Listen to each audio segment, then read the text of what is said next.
Hi, Esben. Hi, Jan. Nice to be here. So we are in Poland still, visiting one of our 2025 and 2026 Copenhagen exhibitors. I'm at Winnica Silesian, Yep.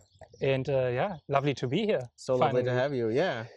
So, Esben, before we dive into the winery and talk a little bit about your passion for horses, I assume, and all other like stuff. I mean, we can probably like talk endlessly about what you have going on here on this estate. But before we do that, let's start with some of our introduction questions Yes. to get you a little bit better to know. So, first question for you, for every other winemaker, if you wouldn't be a winemaker, what would be your alternative career path? I most likely would have continued in my ocean climate science trajectory. So I'd probably be modeling the overturning circulation of the Atlantic Ocean or the carbonic uptake in the ocean, something like this. This is very specific and scientific, I Yes. assume. Well, Okay. when you dedicate some years to university studies, it would almost feel like I have sunk cost if you didn't pursue it somehow. So you studied then some, what is it, maritime technology? Yeah, Or how is it called? I studied oceanography in Oceanography, Southampton in the UK, a master's, and then I also have a master's in offshore and ocean technology from Bedford, from Cranfield University. So I spent some years doing marine science with focus on the carbon cycle of the ocean, and then I wanted to segue into offshore renewable energy, so wave energy, wind power, this kind of thing. But I was so lucky to graduate during the big recession, so I couldn't get any jobs. Nobody was building windmills.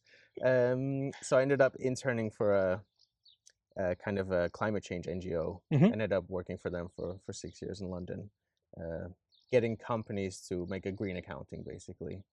All right. And I think like the interesting thing that we maybe can quickly remark because of the Copenhagen connection. I mean, you are Danish. I am actually. Danish. I am Danish. At least on paper, but I've never lived more than 3 years at a time in Denmark, and not for more than 8 years of my life, because yeah, my father's job took me all over the world. So I was actually born in Hong Kong, and I've lived in the States, in Russia, in the UK, Denmark, and now in Poland for almost 8 years. All right. Good. Next question for Yeah, you. sorry, that wasn't a No, I think it's very, very nice to also like get a little bit like where you come from, because we definitely come to talk about it, I guess, later. Yeah. But second question for you. Now, you are a winemaker today. I am. And I know it's always a hard question for winemakers, but if you should point to some person or somebody who really, truly inspired your winemaking style today, is somebody coming to your mind? Definitely. I would say Michał Pajdosz from Winnica Jakubów. So another Polish winemaker, a real Pole. He helped me and my wife Sonia in our first vintage, showing us the ropes. And he had a very science-based approach as well, but also relied on a lot of intuition and gut instinct. And that's something that I've, of course, not had from the beginning, but I've built it up over these past vintages, having some kind of instinct and following your heart a little bit, because winemaking is, of course, both science-based, which really speaks to me, but I've also learned to kind of accept the uncontrollable and the kind of the spontaneity that can be involved sometimes. And there you have to kind of go with your gut feelings. That's very, very beautiful perspective you bring there, that I think so far nobody in the interview really brought into play, that actually you have these two sides of winemaking. Yes. And probably also like part of becoming a winemaker in this long journey is to learn to balance them against each other. Definitely. I mean, I came very much into winemaking sideways or backwards because it wasn't something that I imagined really ever doing. That's why I studied, something completely different. It was just my sheer luck that I ended up here. But having the science background, that's what really speaks to me. But I've also had to learn to just kind of sometimes go with the flow and try to just kind of, it maybe sounds a bit hippy-dippy, but yeah, just kind of sense out what's the right decision, because you can't always get the answers that you need. It's sometimes there's not enough time, and it's can be quite dynamic, and often you're just reacting to the vintage as it evolves. You can't control nature. So there we are, nearly actually already at the fourth question, but let's start or continue with the third one. If you describe yourself and your personality as a bottle of wine, what type of wine comes to your mind? I would probably be a dry PIWI, something that is perhaps a little bit unknown, maybe underappreciated, but can be surprising as well. Yeah. I love it. Perfect. Fourth question. You just already hinted to it, but if you think about nature, Yes. what role does it play in your winemaking work in the vineyard, etc.? I mean, it's the ultimate role. It's the foundation, but it's also a wild card.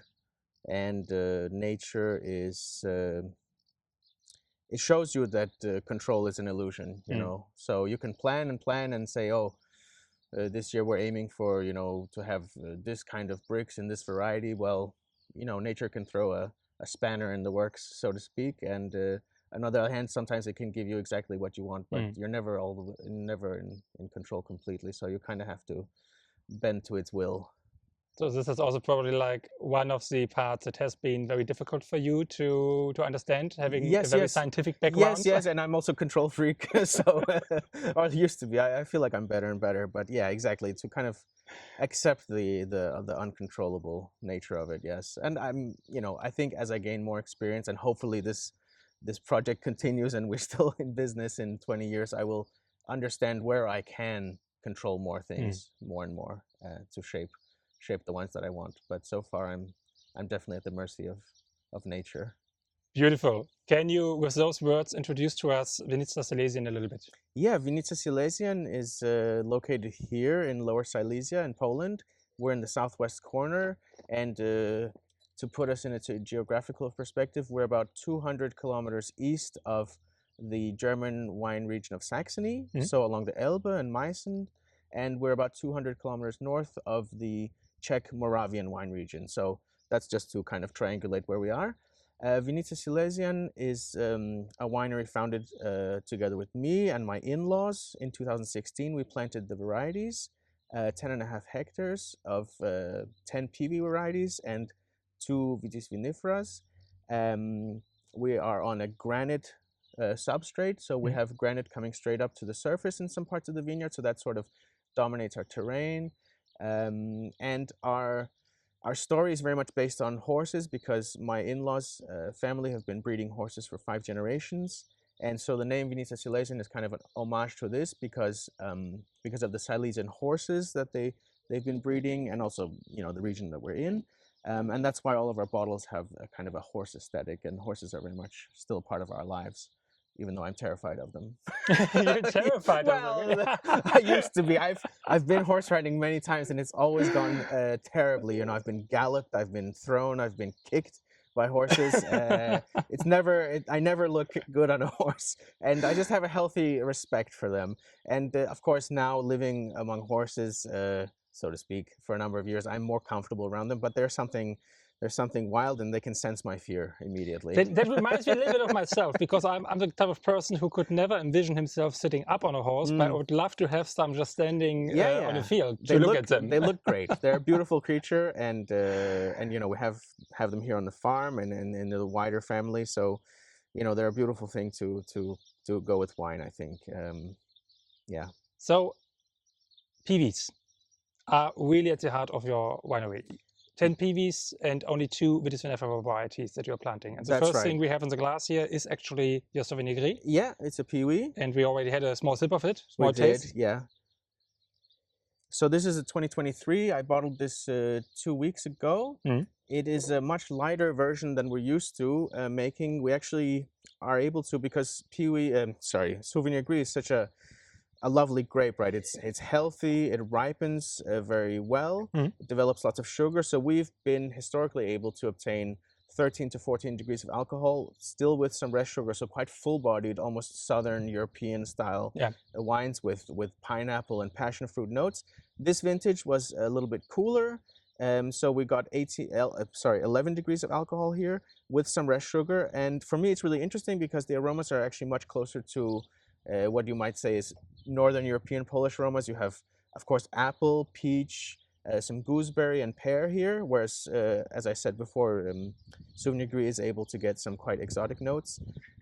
So for me, it's interesting, and it also kind of underlines that we're not trying to make the same wine every year. You know, we do follow what nature allows us to do, so it wouldn't have been possible to get so much higher alcohol here without losing some body. So yeah. It's really light and refreshing in that regard. I Yeah, really appreciate it actually, and it's really, as you say, on the fresh side for me. Especially the pear, I think, comes Yeah. out really nicely. I feel reminded of like conserved pear a little bit. Pretty beautiful, light and citric. Yeah, good acidity as well. Yeah. And that's something that characterizes cold climate wines in general, and our wines for sure. But actually, you told me it's varying a lot, the vintages here in your region. Yeah, we are seeing a lot of variability and inconsistency.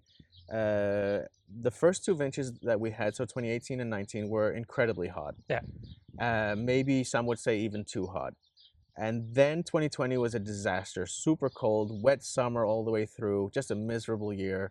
So we made sparkling wine that year because the acidity was so high. The Riesling that I made that year, so first, of course, I made a base Riesling. Yeah. And the grip, the acidity was enough to pull your teeth out, or at least to shave off the enamel. 21, 22, 23 were milder and better and better and better. 23 being on the colder side, but still much better than 2020. And then 2024, we had the spring frost. In April, we lost, well, we didn't know at the time, but by the time harvest came in October, we realized we had 5% of normal production. Oh my. Even the really, really hardy PIWIs like Souvignier Gris only gave a little bit, because we had basically 4 nights of -4 degrees when we'd already had bud burst and this much growth on the vine. So we're seeing earlier and earlier spring, which increases the risk of the spring frost, which we also suffered this year, though not quite as dramatically as last year. We are seeing heavy downpours also towards harvest time, so that puts a lot of disease pressure on the grapes. We have hailstorms randomly here and there. You know, so it seems like the seasons are shifting earlier. So this year in February, we had 18 degrees for a couple of days. You know, then March was cold, April was really warm, everything wakes up. And then end of April, you have the spring frost again. So it's just, it seems very chaotic. I do, of course, have experienced Polish winters with -20 and lots of snow, but they seem to be few and far between. So, but you now have the advantage that your in-laws are farmers. Yes. They have a farming background. Yes, That yes. is also like how Winnica Silesian basically like originates. It's a farm. Yep. Right? You work organically all over the farm, or at least in the vineyard you work organically? In the vineyard, we're on the organic conversion to get this green leaf. Green leaf, yeah. So we should have that by next year. On the PIWIs, then we wait and see, and then we try to extend it to Riesling as well. But the actual agriculture is not organic. No. It's not organic. No, Okay. No. And this gives you like a lot of like experience, I guess, right? How to work with nature. Yes, so is this something also for the wine where you can draw from these experiences, or? For sure, my father-in-law Jarek is the horticulturalist, and of course he consults with actual experts both from Poland and from Germany. When he has questions about disease pressure or what to spray, for example, and when to spray. But because he is the farmer, he has focused very much on the viticulture side, and I focused so much more in the cellar side things. Okay. But in the first 2 vintages or the first 2 years rather, after planting, before we actually made wine, I spent plenty of time in the vineyard with Sonia. But it seems like a lifetime ago to me. I do, of course, go to the vineyard and check things, but as for getting my hands green, it's not so much anymore, but it's something that I would like to do more and more. But for sure, my father-in-law's farming experience has enabled him to, I think, grow the best grapes possible that he can, you know? Okay. He's not coming at it from a blank. So that is the distribution of labor, and then like you have horses here, as you said. What role do they play in the winery? Or like so we're not pulling a plow in the vineyard or anything like that. It looks charming, but I think it's very labor intensive. Of course, it's something that we could do. We do have a mountain of horse manure next to the vineyard that we can distribute should we need to. But we haven't really had the need to do that yet. But it's there for us, free fertilizer. But the role that they play is not so direct. It's more of an aesthetic, because, you know, horses are here on the farm. Sonia's cousin is a dressage rider and athlete, and in the extended family we have also carriage racing and horse breeding, and there's a horse riding school. So in the Mazurek family, horses are, you know, a main feature. And I think for us, it was something to kind of tell a story about, to kind of contextualize who we are and where we come from. And it's just yeah, it's a beautiful kind of aesthetic, and people love seeing horses. So yeah, they're just. I think it's more, you know, it's not so much what they do for us, but what we get from them. And how is, now you told me also like that you do here on the farm, so to say, a lot of events. Yeah. And you also like just built a wine bar up Yes, there, where yes. you still wait for the final papers to be approved and so on. So how is, let's say, wine tourism in the region and in Poland in general? Is that a big thing? Because many people don't know that Polish wineries exist, right? So That's right. How do you attract even people? among Poles? Even among Poles.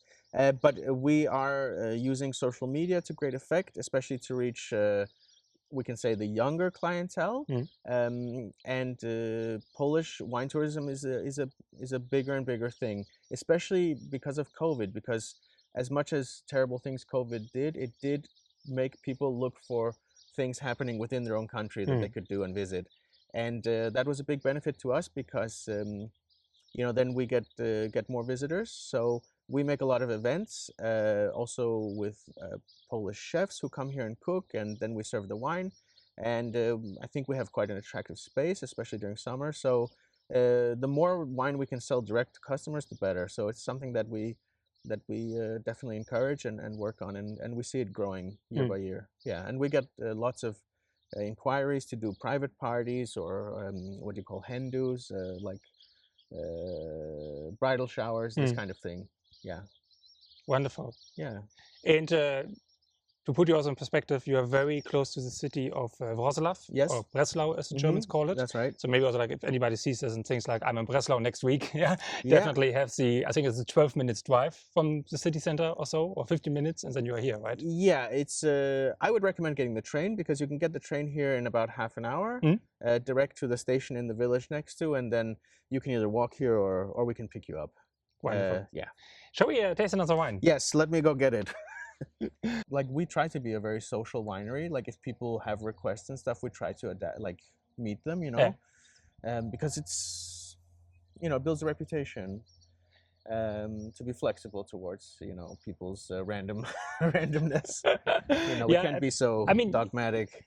Maybe like also like using that as a bridge, because I mean, social media without a doubt is getting more important, but looking from a Polish perspective, I mean, all over Europe, we are currently talking about alcohol consumption is declining, it's getting more difficult for winemakers, etc.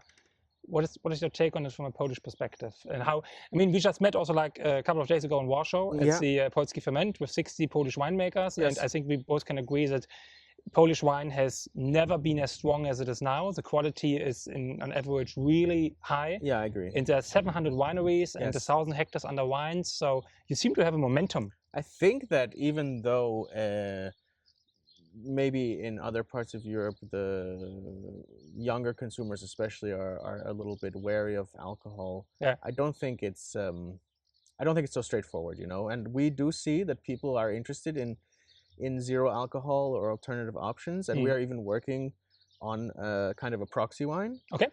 Because there's definitely a market for it, and we would like to be able to serve something here to people who are coming here by car. So the designated driver should also be able to drink something that actually comes from here. I think that's important, and like I said, something that we're developing.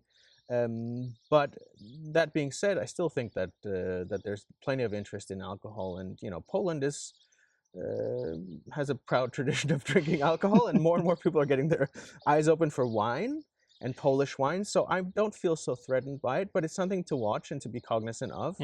I haven't personally tried a de-alcoholized wine that I'd like yet, but I'm sure the technology will get better. But I think I would prefer to keep making wine with alcohol in it, and to develop something that isn't wine and without alcohol. Some proxies, so to say. Proxy, with complexity and something that people can drink with interest.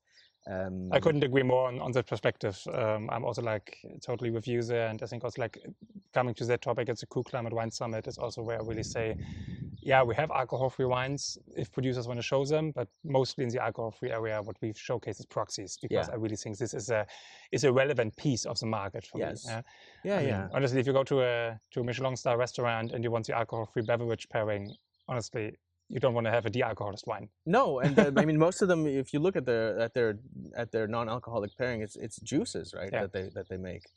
Or some kind of other ferments. Kombuchas, lots of kombuchas. It's not wine that's had the alcohol pulled out, because it works with beer, because the alcohol percent is low. It's anyways, 5%, exactly. So that can work. You take the soul out of the wine. That's well put. So soul in wine. We have something very lovely in the glass. Yeah, we have here a late harvest Riesling from 2023. We have here 10% of alcohol, 127 grams of rest sugar, and the acidity is 11.4 grams. So a really racy, sweet wine, a wine that my wife stubbornly pushed us to make, and I think a wine that was for me incredibly technically challenging to make. So we left some Riesling on the vines in 2023, and we didn't harvest these till January of 2024, when they had been botrytized and turned into raisins. And to clarify, this wine was a big journey. The wine was basically black from mold, and of course I added carbon to capture some of this mold as well. But to get the carbon out again took forever, and I had to filter it. I tried to filter it several times, and ultimately, when I got closer and closer to the end of filtration, the filter plates would break, and all this black stuff would go into the wine, and it was just incredibly frustrating. But eventually it worked out, and I think the result is really special. And it's definitely a wine that is, we've never made anything like this before. I don't know when we'll make it again, because it's only because in 2023 we had so much Riesling that we decided to leave some on the vines. During selection, for the harvest, we said, okay, these grapes are not as good as the ones that we want to make Riesling from, so we leave them behind, and maybe we can make some kind of late harvest wine. And I have in the notes, I have like a hint of like maybe apple cider tendencies. Is it just like, for me, I say it's quince. I've been saying to everybody it's quince, but yeah, I agree. But you didn't play like with special barrels or something like this. This is just steel. Just how it came out. It's just how it came out, and yeah. It's really interesting and refreshing in a nose. Very lovely nose, in my opinion. Yeah. Has the typical like characteristics of these like later harvested wines, of course, but also has freshness, acidity in the nose in a beautiful way. Yeah, and somebody also described caramel, but I don't know. For me, it's just I'm very simple. My wife is much more of the sensory type, but yeah, caramel perhaps. A bit toasty also to me. Yeah, but I'm really proud, and I'm really proud of Sonia who had this idea and motivated me to keep going when I thought it was a fail. So I think that's always like also something that at some point of time comes up with the good ideas. When male winemakers talk about them, then they are normally attributed to the wife. Yes. I mean, she is a huge inspiration for me. So. Yeah, I might do the grunt work, but she's the brains. She's the brains, okay. But I mean, it seems like in general, like you all work here very well together on this family project. Yeah, it's kind of very organic how we, we don't have any kind of hierarchy, and we just kind of went into the roles that we fit best. So Jarek, my father-in-law, of course, he's primarily the vineyard manager as a farmer, and me with limited Polish and a science background, making wine, that kind of spoke to me very much and came naturally to me. And Sonia, my wife, also on the winemaking side, but also from her education background in media and communications, also working on the branding, all the kind of big projects that we have, the outward-looking stuff, along with her sister, my sister-in-law Marysia, she's 10 years younger than me and much more media savvy, so she's very much on the promo side and doing tastings and stuff. So it kind of just, it's not like we said, oh, you do this. It just kind of came naturally into place. And I definitely want to like invite everybody to click on the link to your website that is in the show notes, because I think also just your promo photos with the horses, etc. Yes. I think they're so cool and so beautiful and creative and inspirational. Thank you. I think definitely people should have a look at it. Yeah, it's you know, they're obviously staged and they look a bit Wes Anderson-y, but yeah, they bring a certain vibe, which is what we want to. Yeah, but convey, exactly. Yeah, the yeah. vibe is just cool and fits also like a little bit to you. But we didn't talk so much. Maybe what we can quickly summarize is maybe you go also like in very different styles, I would say, right? Because if we look at it, you do fairly, for my taste, conventional, classic tasting wines, but also like you try to experiment with some grape varieties. You do a little bit of orange stuff. Yeah. You have the Roter Riesling, for example, which you are known for, which has a good amount of skin contact also, more like a pinkish color. So what do you see there maybe like also for the future is kind of potential? What directions do you want to explore more? What about sparklings, pet nuts? You just talked about it. Sparkling, I think, is a big one for us. We have made a couple of pseudo pet nuts. I say pseudo because we didn't do actual pet nuts. We did the second bottle fermentations without disgorging. But of course, I would love to make a fully traditional method with disgorgement and then some dosage perhaps. In the future, you have to remember, like, we came to winemaking as complete beginners, and the first year I played it very safe. We played it very safe because, of course, we had to make something drinkable and sellable. So I made sort of conventional white wines, and then we started playing with skin contact fermentation, spontaneous fermentation, barrel work, carbonic maceration. So we have a kind of a line of wines that are a little bit more experimental, where we're trying to try different methods basically, and that's. In Poland, no one's telling you how to make wine. They're only suggesting it, and you can be inspired to do basically whatever you want, hence what we're drinking now as well. So I think the future will be, full of experimentation, perhaps planting some more varieties. And I think sparkling wine is, it's already such a big success in Poland, and I think it's something to hold for the future, So 5 years from now, you are a little bit, or you're coming maybe a little bit more back into your analytical capacities, because making sparkling wines, that's very technical. Technical stuff. Yes, very technical. Exactly. Yes. So, where else are you in 5 years from now as a winery? Well, hopefully still in business, and perhaps we have another 5 hectares. We do think about planting another 5, not much more than that, because that's probably more than a single family can take on reasonably and not lose focus. With definitely different varieties that we have now, so probably mostly just PIWIs, but maybe 1 or 2 Vitis as well, to be decided. And 5 years from now, I hope we're still surprising people at home and abroad with wines that they didn't know about, but find alluring. Wonderful. Then, Esben, let me say thank you for being here, that I could be here and we could do this interview. And we're looking much forward to see you in January in Copenhagen. Me too. I'll see you in January. Cheers on that. Cheers.